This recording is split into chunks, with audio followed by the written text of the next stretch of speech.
Hello students, my name is Shashank Shekhar. So we have started the chapter Electrochemistry and today is the 8th lecture of that chapter. So the chapter is being covered up till this part, that is law of electrolysis. Now we will start today's the cells. So today the thing that we'll be mainly focusing on is that how this electrochemistry is applicable in our daily life.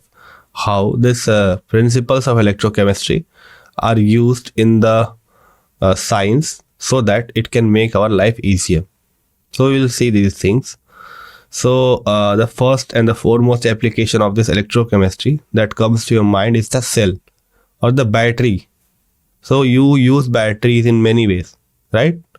So you use batteries in your phones. Your phones have a lithium ion battery.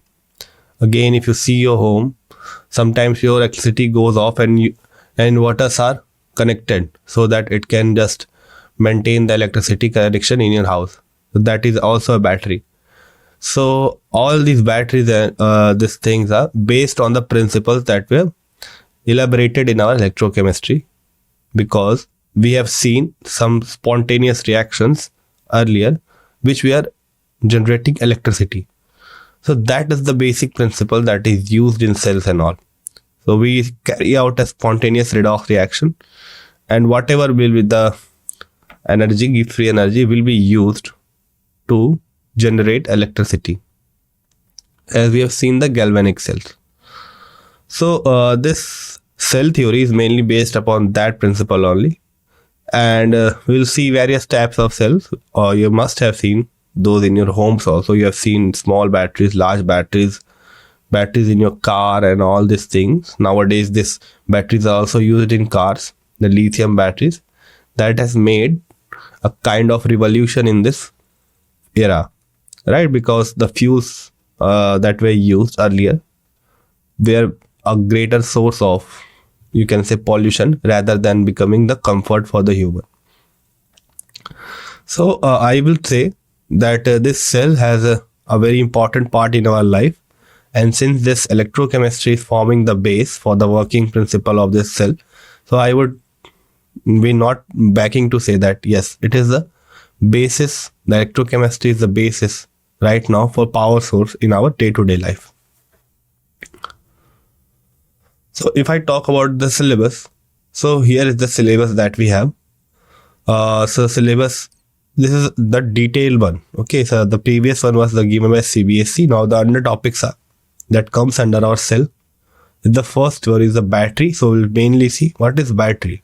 So many of you are aware about this. I think all of you must have been aware about this term, but we'll see in a more scientific manner, you can say, so that you can write the definition.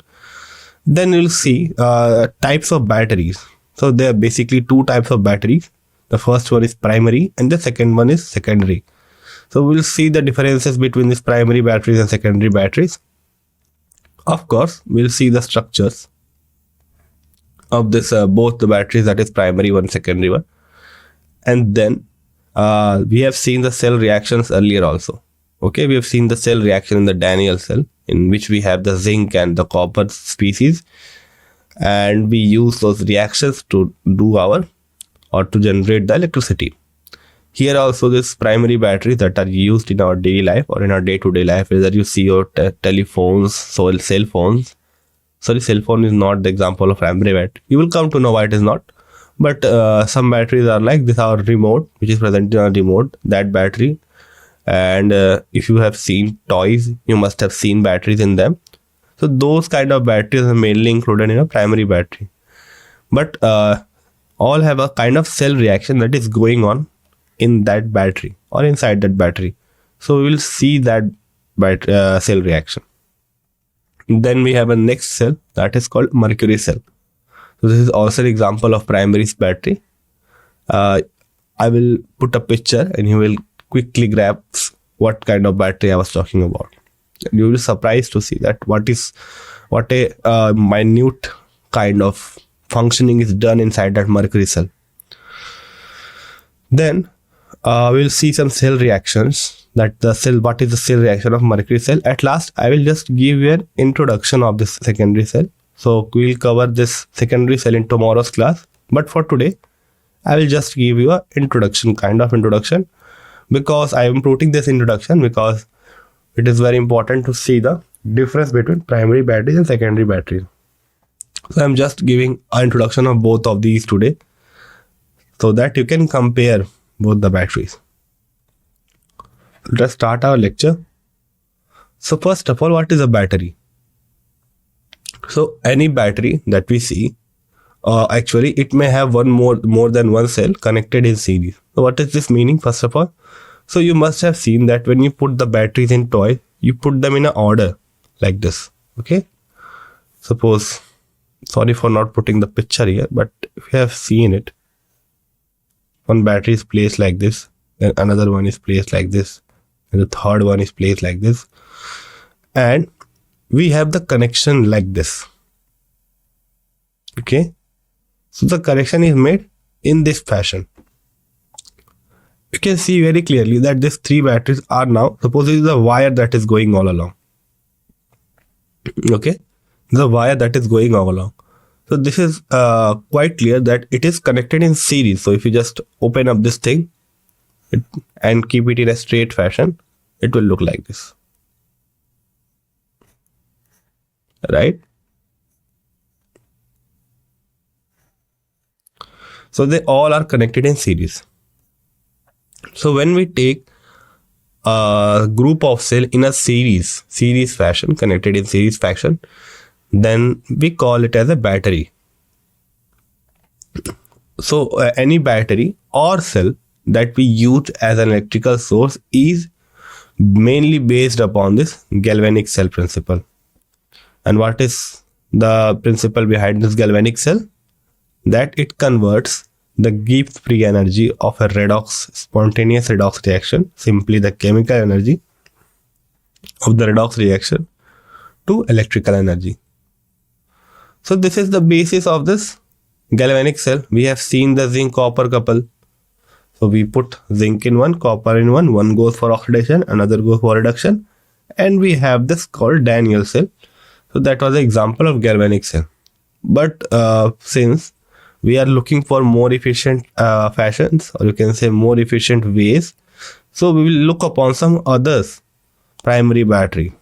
You can say other battery which can give more energy by spending less concentration. So we will look upon that.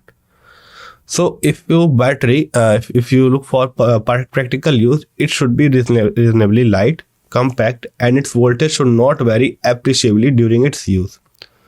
So it is being said here that if you want to use a battery for your daily life application, then it should be light. First of all, it should be light, means the electrolyte that are used, it should be not used in a bulk that it creates a heavy weight. It should be reasonably light, compact means easy to carry, you can say in a way, and its voltage should not vary at all. Yes, the DC current do vary, but that variation is not that much. So the thing should be maintained. Okay, so if you want to construct a battery, it should be light, it should be compact, and it should have a voltage that should not vary. So basically I am saying here that if you connect a voltmeter, then you connect the battery through a light or through a, you can say, a application, and then the voltmeter reading should be constant. It should not vary. Yeah, we have varying current, that is the AC current, that is a different current, but the battery here gives always the DC current.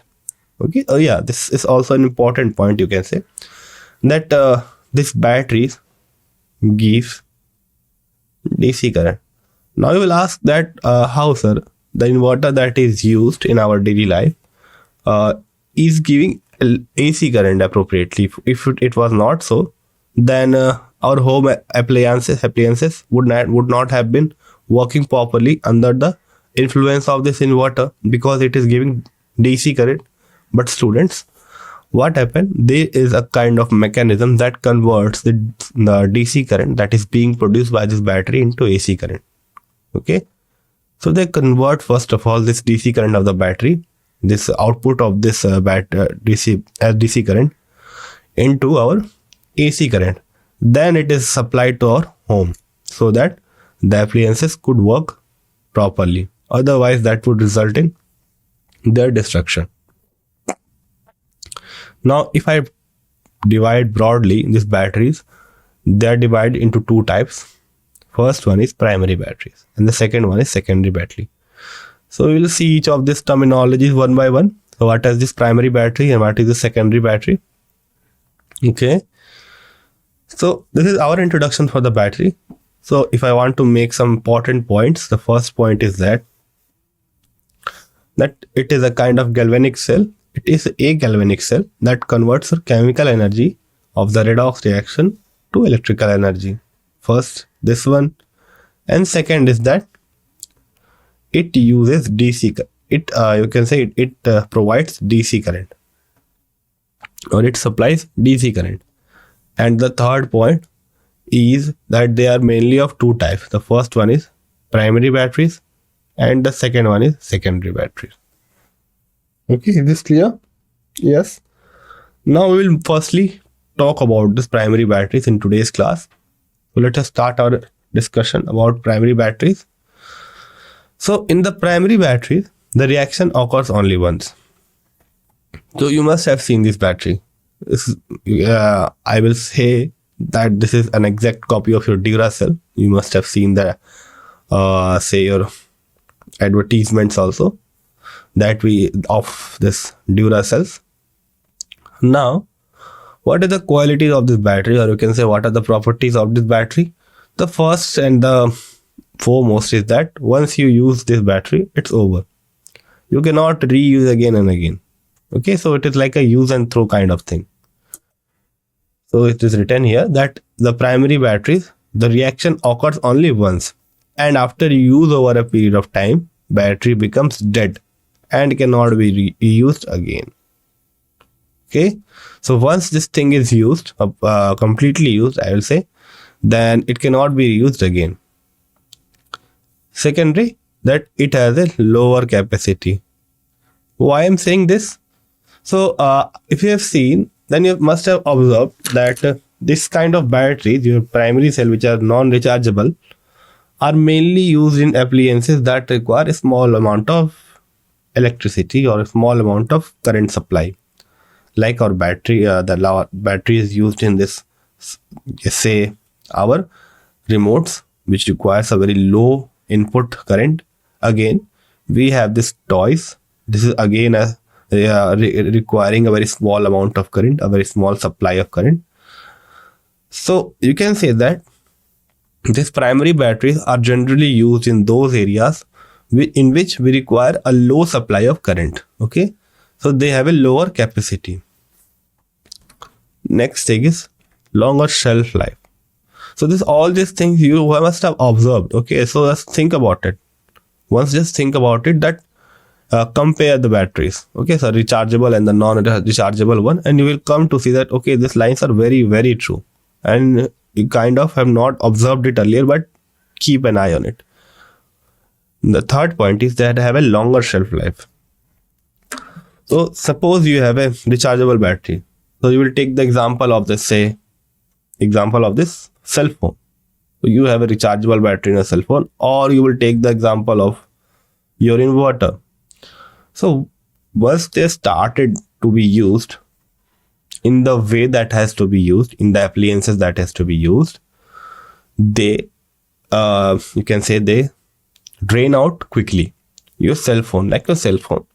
So from once you charge in the morning, and at night it will be discharged almost. For in general, I'm talking, I'm not just putting a barrier, I'm just saying that most of the cell phones are charged in the morning and they get discharged at the night. Whereas compared to this, so if you take your batteries that is present in the remote, you put it once, it goes for a month, or you can say it goes for weeks. I will say more appropriately, it goes for weeks. So you can say that this small battery has a longer shelf life, but once it is used, it's over. You cannot recharge, or you cannot charge it again. Then the most common or the familiar example of the dry cell is Lagrange cell, and it is commonly used in transistors and in clocks. So we'll see what is this Lagrange cell, what is the structure of this. Other example are alkaline, lithium, zinc, carbon batteries. Alkaline means in which alkaline earth method are used, like potassium and barium and all. Then we have this lithium batteries, which are also used for primary batteries. Some lithium batteries are rechargeable, some are not rechargeable. That is a different debate to discuss. We have this zinc carbon battery. Okay, so all these are the example of primary batteries. Next is our primary structure of primary batteries. So this is just a schematic diagram of the primary battery. So we have put a cut on this here like this, and we have taken a part of it out, and what we are left is this, so that we can see inside this battery. So this is an example of primary battery.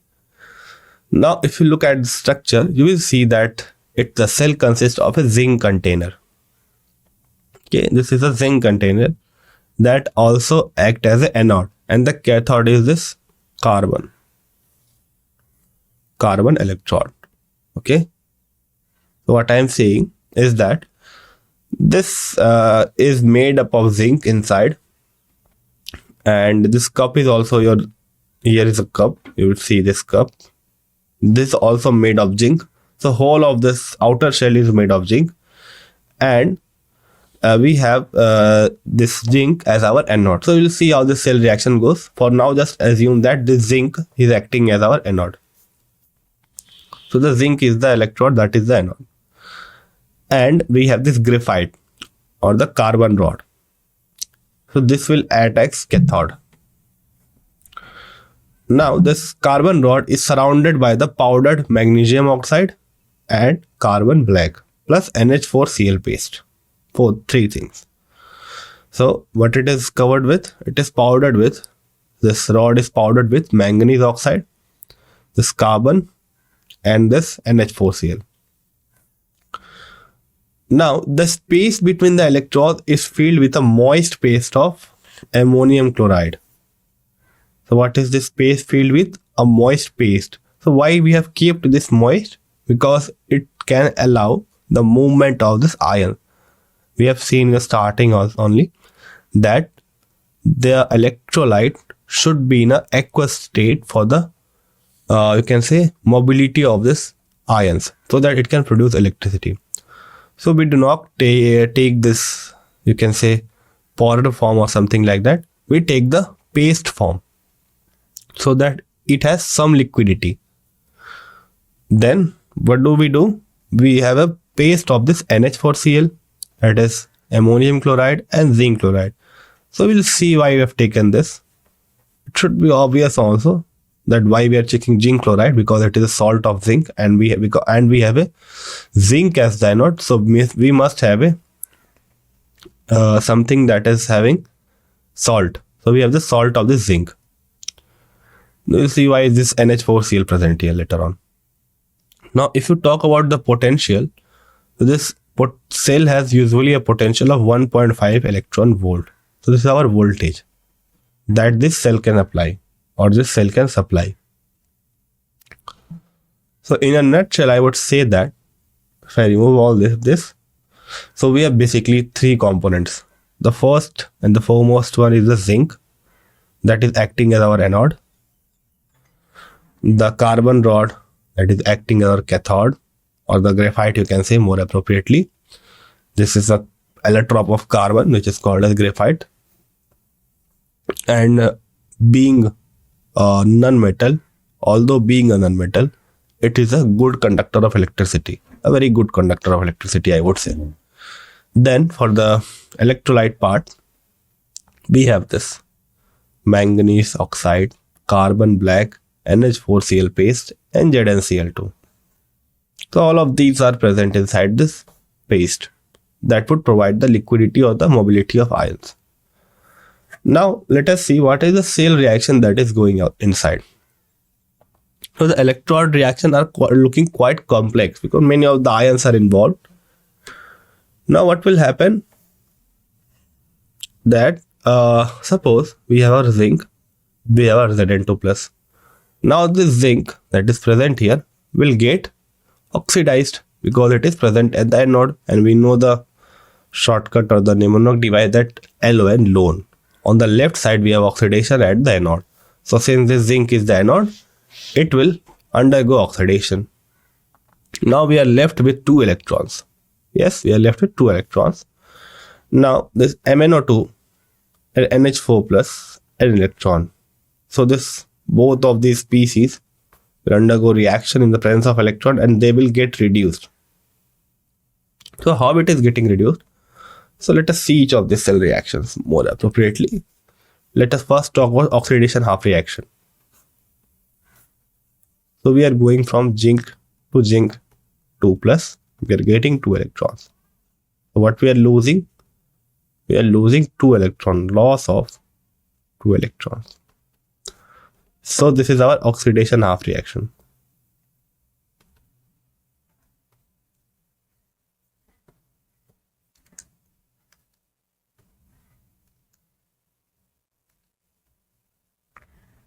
Clear?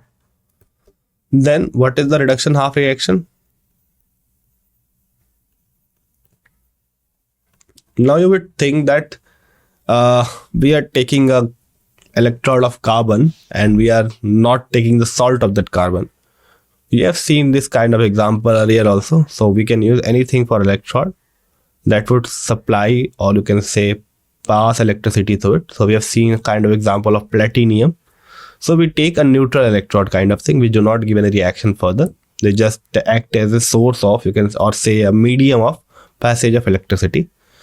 So in the SHE, that is standard hydrogen electrode, we have seen that we were using the platinum electrode and we were seeing the redox and the oxidation of this hydrogen. So do not get a kind of wrong idea about that why we have not used this carbon salt, any of the carbon salt. The most obvious reason would be that it does not form salts easily, or it would have formed, but it cannot just undergo this oxidation state change. First of all, this carbon mostly forms this kind of covalent compound, and salts are strong electrolytes, of course strong electrolytes, and covalent compound usually do not break down easily, so they are kind of weak electrolytes. So we have used carbon, this carbon electrode, just for electrode purpose, and the species that are going oxidation reduction are different. So if I talk about the reduction half reaction, we have this.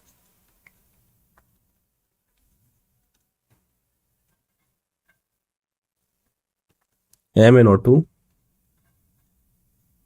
plus NH4 plus 1 electron, which is giving MnOH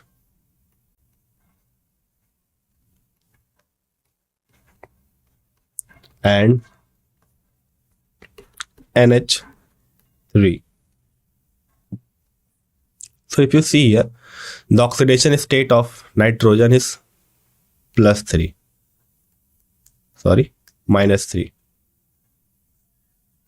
Okay, so nitrogen is showing a oxidation state of -3, and here also it is showing oxidation state of -3. Means nitrogen is not undergoing reduction. Then we are left with the second species, or the second ion, that is MnO2. So if we talk about the manganese here, so 2 to the 4, that means +4 oxidation state. And here we have oxygen, 2 oxygen, that is giving -4. Then we have hydrogen. Okay, so it is giving +1. So overall charge will be 3. So 2 to -4, -4 plus 1, which will give -3. And since all of these are, we can say all of this is neutral, so Mn is present in +3. So if I clarify it more, Suppose we are unknown about this oxidation state of manganese. Let us take it as X. Then we have two oxygens here. So one oxygen will give -2, so 2 will give -4. And hydrogen will show a plus oxidation state as it is forming compound with oxygen, OH. Yes, so it will give +1, and all of this is neutral. So this would give us +3 oxidation state for Mn. Now if I talk about this one, so oxygen has, suppose we are again considering it at X, 2 oxygen are present, that is -4 is equals to 0, or X is equals to 4. So we are going from 4 to +3. So 1 electron is being added. Okay, is it clear? So basically it is going reduction. So this is the cell reaction that goes inside a cell that you use on daily basis. So see how you can say how efficiently we have applied the principles of electrochemistry and made a cell out of it. And what a genius way of putting all these components in a very good fashion. So if I talk about the reaction, so at cathode, manganese is reduced from +4 to +3. I've shown you right now. And the ammonium product in the reaction forms a complex with this Zn2+. So this is a very important point, that this Zn2+ that is formed here, that is being formed here, is forming a complex, that is ZnNH3 1 and whole of this 2+. Why I'm mentioning it? Because student may think that this Zn2+ will form a salt, that is ZnCl2. But it is not doing so. Instead of that, it is forming a complex.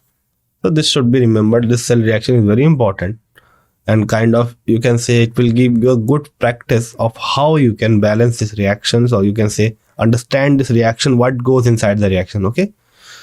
Now, if I want to just get the overall reaction, first of all, you have to balance the electrons. Here 2 electrons are present. You have to multiply it by 2 first of all, so that the added reaction does not contain any electron.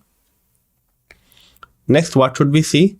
We should see all of the remaining components. So we have this H4 here. So 4 hydrogen are here also. 2 hydrogens, 2 oxygens, 2 oxygens are here. 1 Mn, 1 Mn. Now if you add both of this, you will get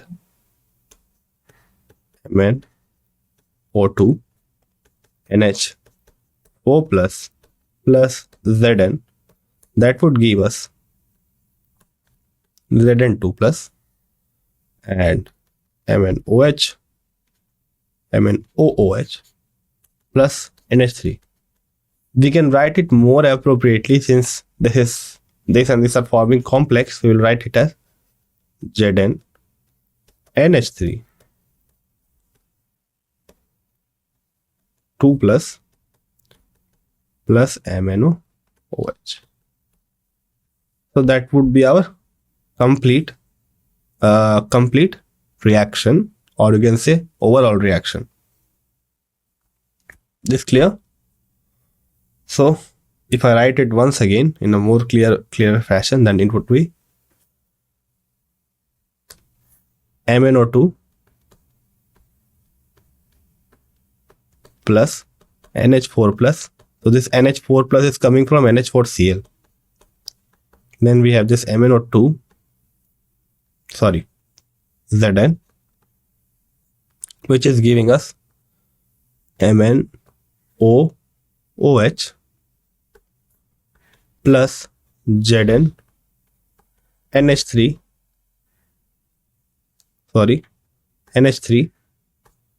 2 plus. So this will be our overall reaction. So is this clear? Now next, this is another example of mercury cell. Another example, that is mercury cell. So this is also a primary battery. Now if you remember, you must have seen these batteries in laser lights. So if you have played with your laser lights and all, so you put these batteries in them. This is our mercury cell. Okay, so this is a kind of very small cell that is used for lower output. So wherever we use very small amount of output, so the watches have this. Basically, the analog watch, which uses a very small amount of current, they have this batteries. Then our hearing aids. So for those who are facing the problem of hearing, they use this hearing aids, and in those hearing aids, we have this mercury cell. So the watches, and the hearing aids, all of this where the small output current is required, they are consisting a zinc mercury amalgam as a anode and a paste of HgO and carbon as a cathode. So they are this is the overall structure of mercury cell. So if you look here, so we can see that we have a zinc mercury amalgam. Okay, we have a zinc mercury amalgam as anode. So this is our anode. So here we have the zinc mercury amalgam.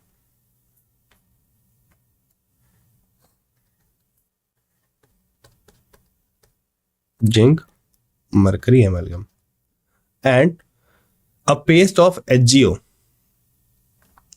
A paste of HgO is present here and a carbon as the cathode. So the cathode is our carbon.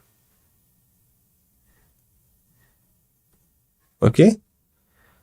Now we have a gasket. What is this gasket? So this is just a kind of, you can say, a container that puts all this setup inside, and then we cover it with a cell can at last. And here we have a separator. So you can see the difference in both of this cell very easily. The first primary cell example that we have seen, that was containing both the electrodes in the same paste or in the same compartment, you can say. But here we have two compartments and we have a separator that is put upon here. So I'm not sure about what is a separator, but we have a separator. And the electrolyte paste is of KOH and ZNO. So we have a paste of KOH and ZNO. Okay. And we also have a paste of HgO. So all of these are present. So do not get confused. We will see the cell reaction. That is the most important one, the participating species. So we will see that how this reaction is going on. Okay. So this is our mercury cell. A whole of the setup is put up here. We have a cell can. Inside we have a gasket, a kind of container.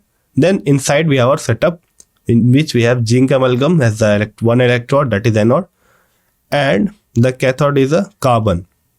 Then we have paste of HgO, and the electrolyte that is being used here is KOH and ZNO. So we have used a paste of this KOH and ZNO. Okay. So this is our cell reaction.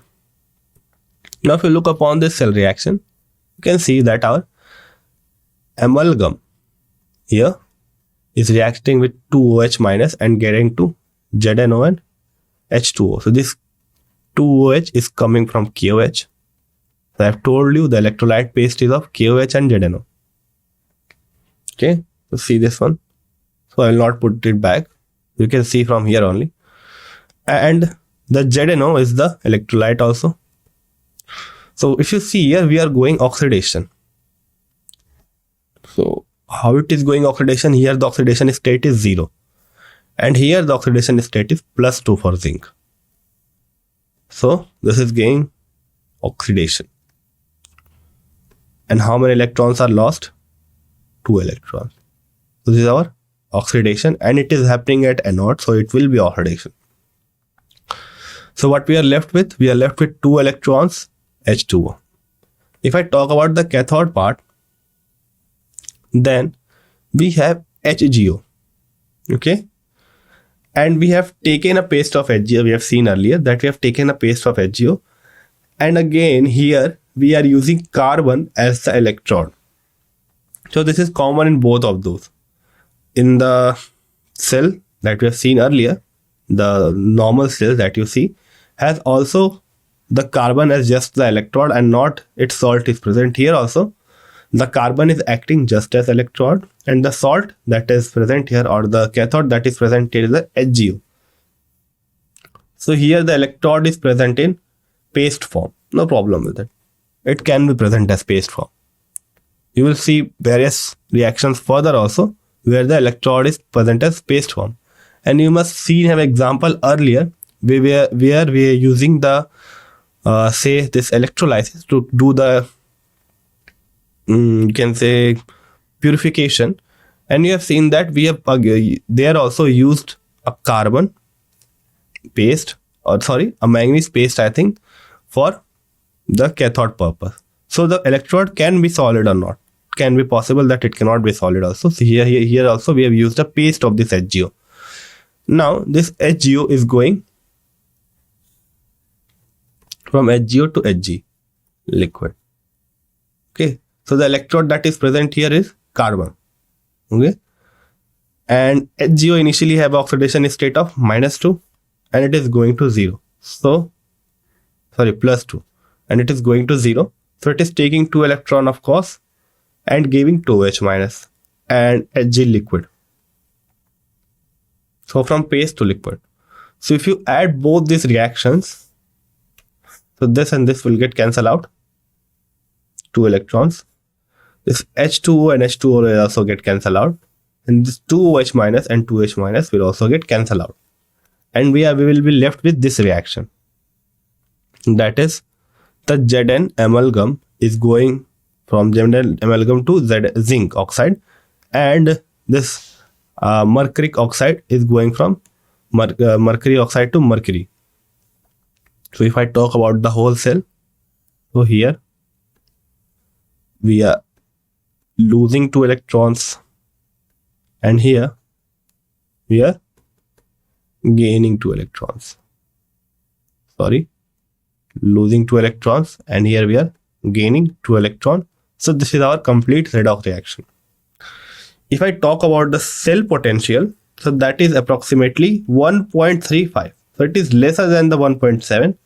So we have seen that the cell that we have seen earlier before this mercury cell, there we have seen that we have a output of 1.7 volt approximately, but here we have output of 1.3 volt approximately. Okay, and it remains constant during its life as the overall reaction does not involve any ion in solution whose concentration can change during its lifetime. A very minute detail, you can say. Okay, so what is being said here is that we know that current do fluctuate. So when does this happen? When the concentration can change. Okay, but since we have no ions in this solution, why there is no ion? Because this ZNO is mostly covalent in nature, and this HGO is also mostly covalent in nature. So they are not present as this Zn2 plus independently, and is not present as Hg2 plus independently. Due to this, we have no ions in solution. So no ions means no concentration change. It will always have a concentration of unity, that is +1. You can say 1 because it cannot be -1. So this mercury or this electrolyte will always have a concentration of unity. So since there is no concentration fluctuation, due to this reason, this cell potential of 1.35 electron volt, it can vary from cell to cell, but whatever may be the potential in the starting, that would be at the end of its shelf life. So it remains constant throughout its shelf life.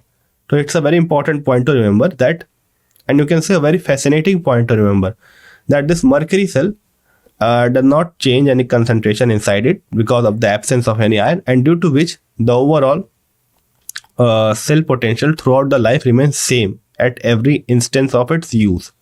Okay, so this is about the cell reaction that is going in a mercury cell. At last, now I will just give you a brief introduction of the secondary battery. I will not talk much about it. I will just give you a brief introduction. We will talk about this in the next class. So if I say secondary battery, so this is a very good example. So this is a rechargeable gel battery. So here it is written that it is a rechargeable gel battery. So this is a battery that is used in inverters. Now the first criteria or characteristics that distinguish it from primary batteries, and that is the most visible one, is that it is rechargeable. Okay, it is rechargeable. It can be recharged from time to time. Second, it has a high capacity. So you can run almost all the appliances of your home, not the bigger ones, but you can say the fan, the lights, all of this can be run upon this, your TV, television, this can be run upon this, your inverter. So they have a high output. Whereas compared to this, your cells that we use in our daily life, the remote cells, they have a lower output. Okay, so they are non-rechargeable and they have a lower output. But it has a shorter shelf life. So if you observe the shelf life of this rechargeable battery, they should be charged again and again. Okay, so you use your inverter for maximum 3 to 4 to 5 hours, or you can say in our recent times we have done the advancement in this rechargeable battery, so 8-hour shelf life comes along with it, but not more than that. Similarly, our cell phones that we have, you charge once it in the morning, it goes up till night, or generally it goes up till night, but now it goes up to 1 or 2 days. So that's a different case, we'll not talk about this. So we're taking the general case that once you charge a cell phone in the morning, it goes off up till night. But compared to that, when we talk about the non-rechargeable one, which cannot be charged again and again, they go for weeks. Like your remote batteries, you put it once, they will go for weeks. So this is the third difference, that shorter shelf life. So what are the example of this shorter secondary battery? That are lithium ion battery. So the lithium ion batteries is used in your phones. Now we have seen the cars that is printed with lithium batteries. So you must have seen these cars moving in your locality that is using the lithium battery, that is the rechargeable one, in the daily life. You must have also heard this term or this company Tesla, which is making rechargeable cars, or you can say fuel-free cars that does not require fuel, that completely runs upon lithium. Now coming to this lithium and nowadays has become very significant in our modern life. Why? Because batteries are mainly based upon this lithium, and finding a mine of lithium is now very helpful for a country's economy. Okay, so in the recent times we must have heard the news that in North India, in the Himalayan region on the upper side, we have found a reserve of this lithium, and that was very to and fro in the news. Why? Because this lithium ion battery is the future.